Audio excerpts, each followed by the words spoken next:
غرباء غرباء غرباء غرباء. Assalamualaikum warahmatullahi wabarakatuh. Bismillahirrahmanirrahim. Alhamdulillahi rabbil alamin. Wassalatu wassalamu ala sayyidina Muhammadin wa ala alihi wa ashabihi ajma'in, amma ba'd. Kaum muslimin yang dimuliakan Allah Subhanahu wa taala, kita akan lanjutkan kajian kita membahas hadis dalam kitab Riyadhus Shalihin.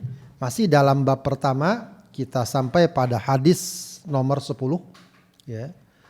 Bismillahirrahmanirrahim. Wa an Abi Hurairah radhiyallahu anhu qala Rasulullah sallallahu alaihi wasallam, ya, dari Abu Hurairah radhiyallahu an, ya, Rasulullah sallallahu alaihi wasallam bersabda, "Salatul rajuli fi jama'atin tazidu ala salatihi fi suqihi wa baitihi bid'an wa ishrina darajah." Salatul rajuli, salatnya seseorang, fi jamaah, berjamaah, tazidu ala salatihi, lebih, ya, dibanding salatnya, maksudnya lebih banyak pahalanya, lebih tinggi derajatnya dibanding salatnya fi suqihi, di pasarnya, wa baitihi, atau di rumahnya, bid'an wa ishrina darajah.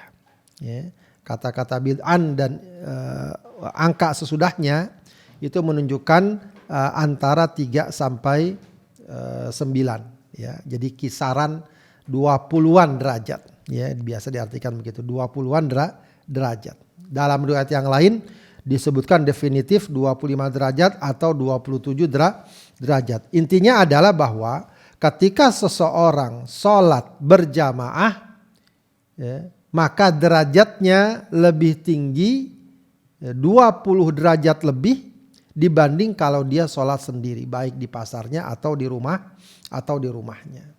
Kenapa?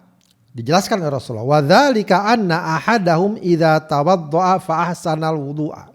Hal tersebut apabila ada salah seorang dari kalian, idza tawaddaa, jika dia berwudu, fa ahsanal wudu'a, dan memperbagus wudunya, tsumma atal masjidah, lalu dia datang ke masjid, la yuridu illa shalah, tujuannya tak lain adalah untuk sholat, la yanhazuhu illa shalah, tidak ada yang menggerakkannya untuk berangkat kecuali sholat, lam yahtu khutwatan illa rufi'alahu biha darajah, dia tidaklah melangkah satu langkah kecuali pada satu langkah tersebut diangkat atau ditinggikan baginya 1 derajat. Jadi setiap langkah di mana dia melangkah, maka Allah berikan dia 1 derajat.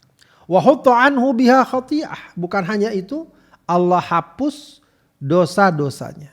Setiap 1 langkah, 1 dosa akan dihapus, hatta yadkhulal masjid, sampai dia masuk masjid.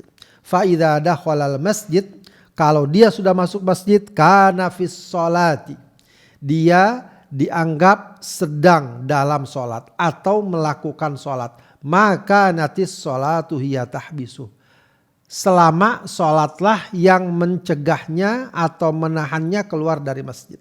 Jadi walau zahirnya dia tidak sholat, sejak dia masuk masjid sampai akhirnya dia keluar masjid, selama itu dia sudah dianggap sedang melakukan sholat. Selama apa? Selama sholatlah yang membuat dia berada di dalam masjid. Mungkin dia menunggu sholat, dia tunggu beberapa saat sampai dilaksanakan sholat. Ketika masa menunggu tersebut, dia dianggap sedang sholat. Bukan hanya itu, wal malaikatu yusholluna ala ahadikum, dan para malaikat bersolawat kepada kalian, madama fi majlisihi alladzi shalla fihi, selama dia berada dalam majlis di tempat dia sholat tadi, malam yuhdits fihi, selama dia belum berhadas atau batal wudunya. Muttafaqun alaih, hadis ini disepakati oleh Bukhari dan Muslim, wa hadza lafdzu Muslim, namun redaksi hadis ini berasal dari riwayat Muslim. Ini tentu hadis yang sangat agung, yang sangat mulia, pelajaran pun sangat besar, ya.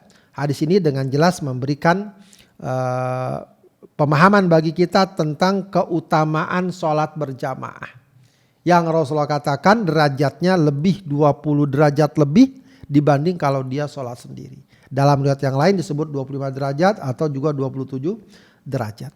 Ya, kenapa demikian? Tadi sudah jelaskan ya, karena memang ketika dia berangkat dalam keadaan berwudu yang sempurna, setiap langkahnya akan bermakna derajat yang Allah berikan dan juga akan bermakna dosa atau ampunan dosa yang Allah berikan. Ya, jadi derajatnya ditinggikan, dosanya diampuni.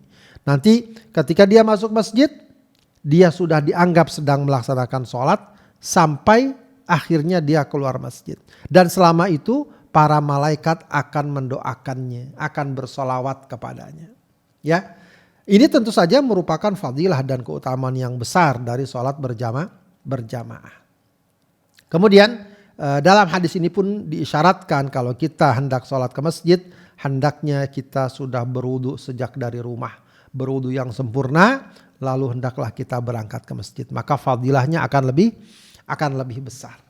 Kemudian ini juga memberikan makna bahwa ketika kita melakukan perbuatan kebaikan, amal soleh dan ibadah, maka semua sarana atau semua langkah yang mengantarkan kita ke sana sudah dicatat sebagai bagian dari amal soleh. Bagian dari ibadah dan kebaikan yang akan Allah catat dan Allah berikan balasan dan ganjaran. Maka jangan kita merasa lemah, malas untuk melangkahkan kaki kita, untuk melakukan berbagai macam langkah, sebab dan sarana dalam rangka melakukan ketaatan ibadah dan amal soleh. Kemudian hadis ini juga memberikan isyarat tentang keutamaan menunggu sholat. Kadang-kadang kita merasa malas, sholat masih lama.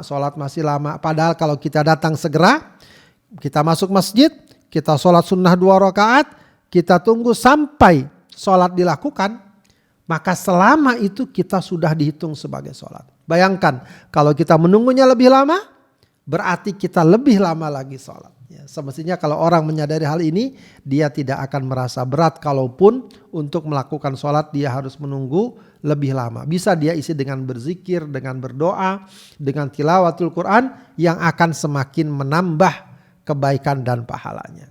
Kemudian dalam hadis ini juga memberikan isyarat betapa para malaikat senang dan bahkan mendoakan mereka yang suka berada dalam majlis zikir, majlis ibadah, majlis ilmu. Ya, sebab para malaikat menyenangi kalau manusia melakukan amal soleh dan ibadah, mereka akan mendoakan. Ya, kata-kata yusallun kalau bagi malaikat adalah mereka mendoakan kepada Allah doa-doa kebaikan bagi orang-orang yang mereka cintai yang berada dalam majlis-majlis kebaikan. Demikian kaum muslimin yang dimuliakan Allah Subhanahu wa taala, sebuah hadis yang memiliki pelajaran yang sangat agung dan sangat mulia. Semoga Allah jadikan kita orang yang beriman, bertakwa, istiqomah hingga akhir hayat. Wassalamualaikum warahmatullahi wabarakatuh.